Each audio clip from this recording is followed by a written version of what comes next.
In the heart of Enugu Ezike, there is a story passed down in whispers. A story of a forest so sacred, even the bravest warriors would not dare to enter its shadows. They called it Akpaka. The people believed Akpaka was more than trees and earth, it was alive. A place where spirits walked as men, and men who disobeyed never returned. Children grew up hearing the warnings. Do not stray near Akpaka, or the deities will claim you. The forest stood as both protector and punisher, a mystery wrapped in silence. To understand Akpaka, you must first understand Enugu Ezike itself, the land of hills and valleys, where the red earth stains your feet, and stories cling to the wind like echoes of the ancestors. In this place, the forest was not just wood and roots, it was the throne of the unseen. The people called it sacred ground. Before a warrior went to battle, before a family planted crops, before a chief was installed, offerings were carried to Akpaka. The forest was the bridge between men and gods. There were shrines within Akpaka, altars older than memory itself, smooth stones, carved figures, and ancient Irako trees that bent as though they carried centuries of prayer on their branches. Priests of Akpaka were feared and revered. They were men said to speak with voices not their own. Their eyes, it was whispered, could see beyond the veil, into worlds hidden from ordinary sight. And so, the forest shaped life in Enugu Ezike. Every festival, every oath, every reconciliation was tied to it. Even in laughter, even in dance, the shadow of Akpaka was never far away. Legends say Akpaka was not an empty forest. It was the dwelling place of spirits so mighty, their footsteps shook the ground and their whispers rode the wind. These were not small beings of trickery, but towering guardians who ruled unseen. The first of them was spoken of as Akpulu, the guardian of justice. He was said to carry a staff of iron, striking down liars and oath breakers. No man dared to swear falsely when his shadow lingered in the forest. Then there was Nwanyima, the spirit of fertility. She was described as a woman clothed in white, her hair flowing like streams of water. Mothers prayed to her for children, and farmers left offerings at the forest edge before planting yams. But the most feared was Ikna Akpaka, a spirit of war. They said he had the horns of a ram and the heart of thunder. When enemies threatened Enugu Ezike, warriors called upon him, and his roar was heard across the hills. Each spirit carried both blessing and curse. To honor them meant protection. To dishonor them meant ruin. Whole families told stories of ancestors who prospered after serving Akpaka faithfully, and others who vanished after mocking it. And yet, despite the fear, the people of Enugu Ezike saw these spirits as their own. They were protectors, warriors, mothers, and judges. Akpaka was not just a forest of shadows. It was the unseen pillar holding the people together. For the people of Enugu Ezike, Akpaka was never far away. The forest was not only a place of fear and worship. It was the silent neighbor that shaped every step of daily life. Farmers rose at dawn, their hoes over their shoulders, their songs carrying into the valleys. Before they set foot on the farmland, many paused at the forest's edge, leaving cola or palm wine as a greeting to the spirits. Women fetched water from streams that wound their way out of Akpaka. They believed the water held blessings. Mothers would sprinkle it over their children's heads, whispering, "Grow strong, grow safe." Even traders in the bustling markets remembered the forest. Before selling yams or palm oil, some touched their goods lightly and muttered prayers to Akpaka. "Let my trade prosper, let my enemies fail." Festivals could not happen without Akpaka. Drums thundered, masquerades danced, and elders poured libations at the forest's edge, calling the unseen to join in the feast. To the people, spirits were guests of honor. Children grew up with these rhythms. They learned that before planting yams, one must greet the earth. Before dancing, one must greet the spirits. Life and the forest were one, inseparable, eternal. Yet beneath the daily rituals was always a quiet awe. Everyone knew that beyond the laughter, beyond the songs, the spirits of Akpaka were watching. Life thrived not despite the forest, but because of it. The spirits of Akpaka were not passive watchers. They were active forces, protectors, punishers, healers, and guides. Villagers told stories of how the sick, brought to the edge of the forest, would return healed, their fevers broken as if the unseen hands of the gods had touched them. For generations, these tales cemented Akpaka's reputation as a place of both fear and hope. But the power of the spirits was not always gentle. Hunters who entered the forest without respect sometimes never returned. Drummers who mocked the gods with careless rhythms would find their hands swollen, unable to play again. The forest had rules, and breaking them invited consequences swift and terrifying. There were nights when strange lights flickered in the forest, brighter than fireflies yet softer than flames. Elders said it was the dance of the spirits, celebrating victories unseen by human eyes. Anyone daring enough to watch from afar would swear they heard voices, deep chants blending with the rustle of the trees. The forest could bless entire families. A barren woman, after leaving offerings of kola nut, palm wine, and a cock, would return months later carrying a child in her womb. Farmers who honored the spirits saw their yams grow larger than a man's arm, while those who ignored them harvested only shame. Even warriors of old Enugu Ezike drew power from Akpaka. Before great battles, they would visit the forest, their bodies painted in white chalk, their eyes burning with courage granted by the unseen. Victories were never attributed to mere strength. They were gifts from the spirits. Long before the disappearance, whispers of change stirred around Akpaka Forest. The elders began to notice signs that the balance between the spirits and the people was weakening. Strange things happened. Rituals that once worked perfectly began to fail, and offerings left at the shrine were sometimes found untouched, rejected at a tea night. The glowing lights of the spirits became less frequent. Where once the forest hummed with unseen energy, there was now silence, so heavy it pressed on the chest of anyone who passed nearby. Dogs that used to bark at the edge of the forest now whimpered and ran from the trees. Farmers began to complain of poor harvests, even after performing the old rituals. Yams withered in the ground, and rains came at the wrong season. Some whispered that taboos had been broken, that someone among the people had offended the spirits in a way too grave to repair. There were also terrifying visions. Hunters spoke of shadowy figures standing at the forest edge, watching silently but never stepping out. Children claimed to hear deep voices calling their names at night, only to find no one nearby. The line between reality and the spirit world was thinning, and not in a comforting way. The final sign was the silence of the sacred drum. For generations, when the forest spirits were pleased, the great drum hidden deep within Akpaka would sound by itself, beating rhythms no human hand touched. But one season, it stopped. And when the drum is silent, the elders said, the gods are walking away. It did not happen all at once. The disappearance of the Akpaka spirits unfolded like the slow dimming of a great flame, until finally, only darkness remained. The villagers of Enugu Ezike could sense it, an unease in the air, a weight pressing down on the heart of the community. Everyone knew something was about to happen, but no one could say when or how. The first great silence came during the New Yam Festival. For generations, this was the day when the spirits revealed their favor. The drums would thunder without human touch, the forest would rumble with hidden voices, and the air itself shimmered with unseen power. But that year, nothing came. The drummers beat their human drums, the dancers leapt and spun, yet the sacred forest remained silent. Elders gathered at the shrine, pouring libations of palm wine onto the earth, cracking kola nut, and chanting the age-old prayers. But the ground gave no response. The trees, once alive with whispers, stood mute and stiff. It was as if the gods had turned their backs. Then came the night of shadows. Hunters reported seeing lights deep within the forest, lights that twisted and swirled, as though the very essence of the spirits was lifting into the sky. They said they heard cries, not of pain, but of farewell, echoing through the trees.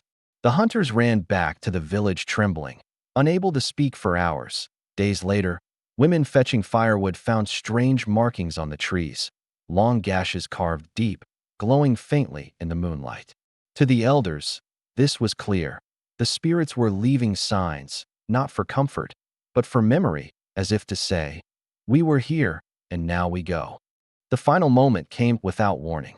On an ordinary night, as families cooked yam porridge and children played under the moon, a deafening sound shook the earth. The forest roared like 1,000 drums. The sky above it glowed red. And then, silence. A silence deeper than death. And from that night on, no spirit voice was ever heard again in Akpaka. The people mourned. Women wailed in the night, tearing at their wrappers. Elders sat in council, heads bowed, unable to explain what had happened. Children asked questions no one could answer. Where did the gods go? Why did they leave us? For the first time in living memory, Enugu Ezike felt abandoned in the days that followed the disappearance. The village was cloaked in a silence that felt unnatural. The birds, once loud in the mornings, seemed to abandon the forest edge. Even the wind carried no songs. The people of Enugu Ezike had always lived with the constant hum of Akpaka in the background. Now, without it, life felt empty. The farmers were the first to feel the weight of this silence. They walked to their yam barns with heavy hearts, finding rot where abundance once flourished. The soil itself seemed weaker, refusing to yield. Every withered plant reminded them of a broken connection, that the gods no longer blessed their sweat. The hunters, too, returned with empty hands. Where once animals had been plentiful, antelope, bush pigs, and birds, they now found only silence.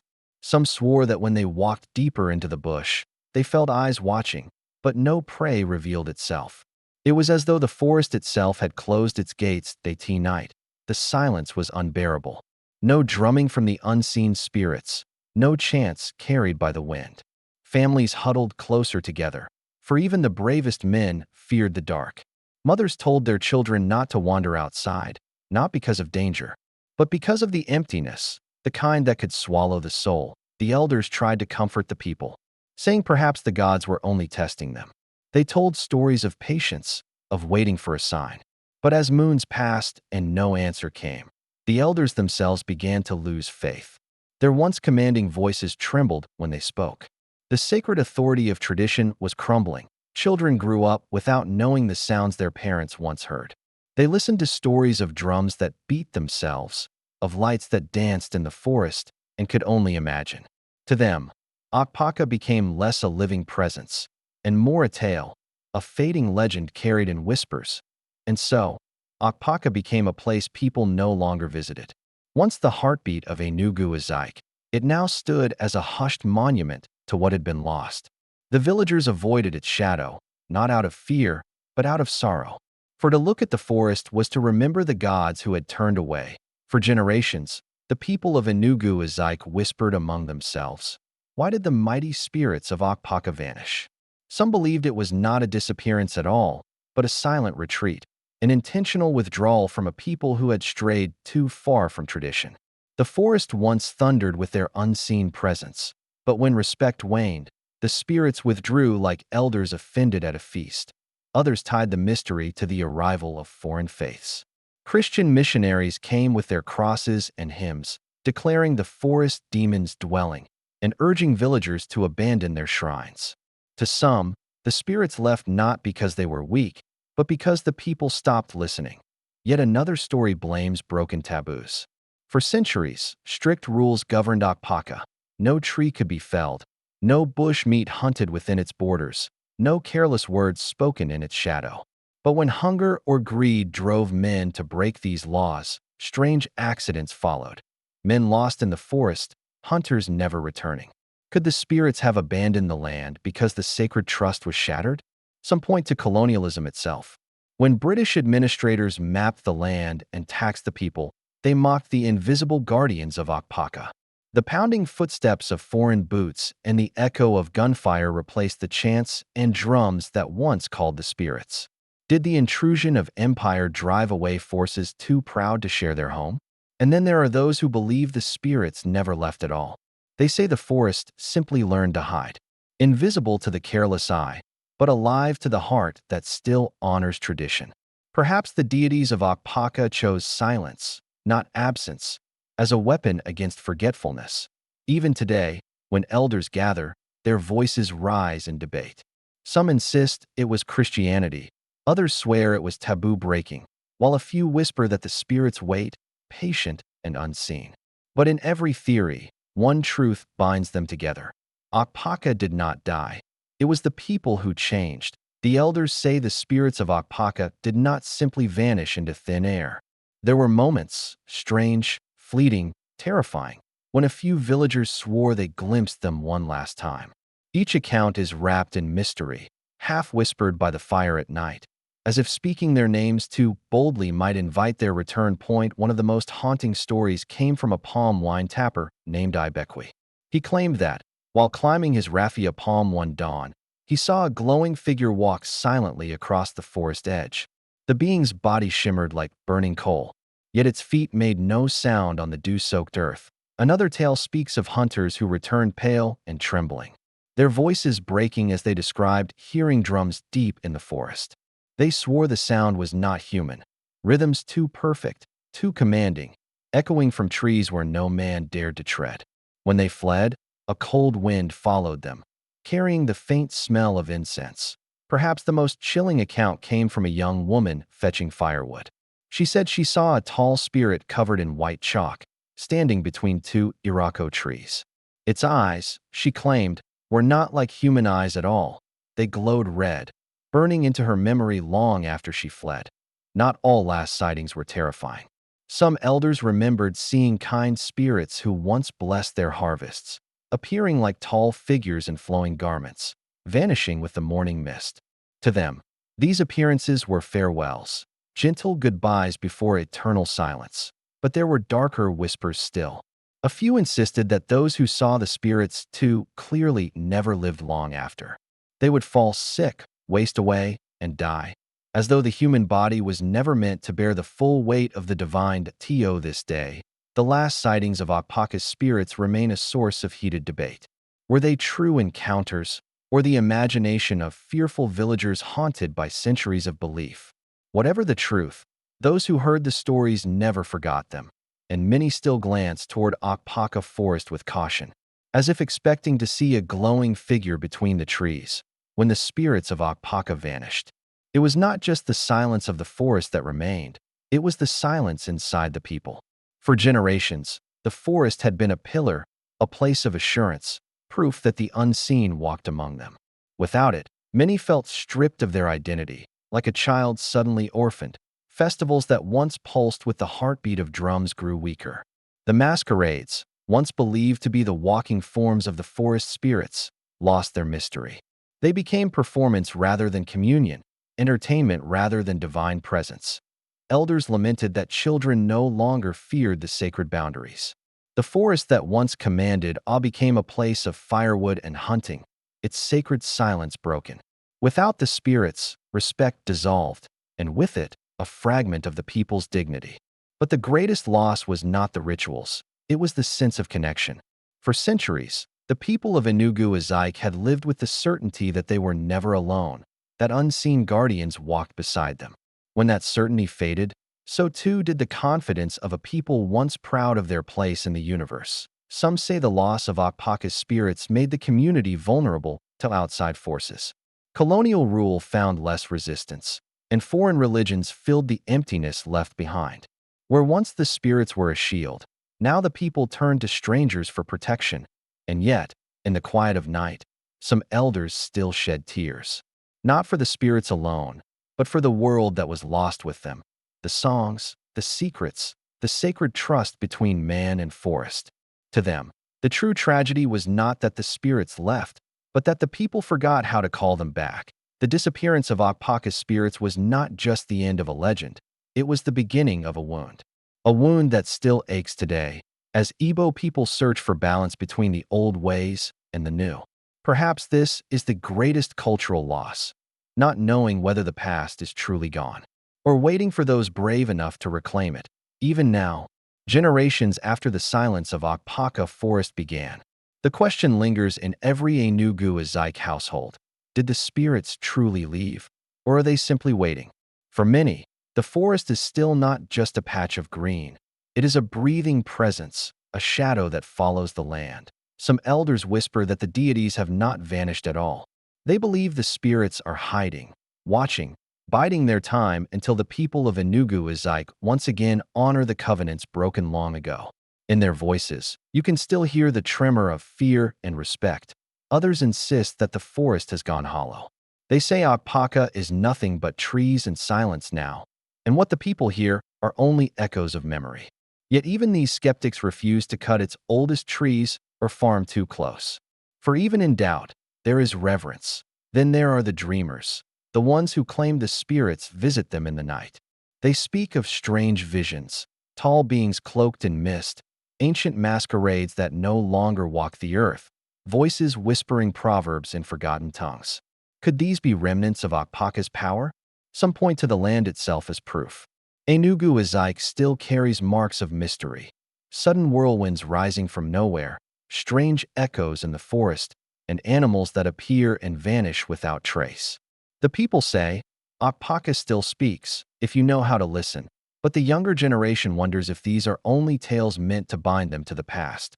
They walk with smartphones and headsets, yet when they pass Akpaka's path, their laughter grows quiet, their steps quicken. For deep inside, they feel it too. Something lingers. Perhaps the greatest mystery is this. The spirits of Akpaka may not have disappeared at all. They may live in the stories themselves, in the way they bend the heart of every Igbo child who hears them, in the way the forest still commands respect. If that is true, then Akpaka never died. So, are the spirits gone, or are they waiting? The truth may never be proven. But every time the wind howls through the trees, every time silence falls heavy at the forest edge, Enugu Ezike remembers. Akpaka is not just history. It is a question that refuses to be answered. And so, the question remains, did Akpaka's spirits vanish, or did they only step into the shadows, waiting for a time when the people would seek them again? Perhaps the forest is quiet not because the deities are gone, but because they are listening, watching, choosing their moment. The truth of Akpaka may never be written in books, nor carved in stone. It lives in whispers, in firelight tales, in the way even the bravest hunters pause at its edge. For Enugu Ezike, the forest is no longer just a place. It is a riddle. And if riddles are meant to be solved, then maybe, just maybe, Akpaka is still waiting for you. Afritruth, the untold story continues.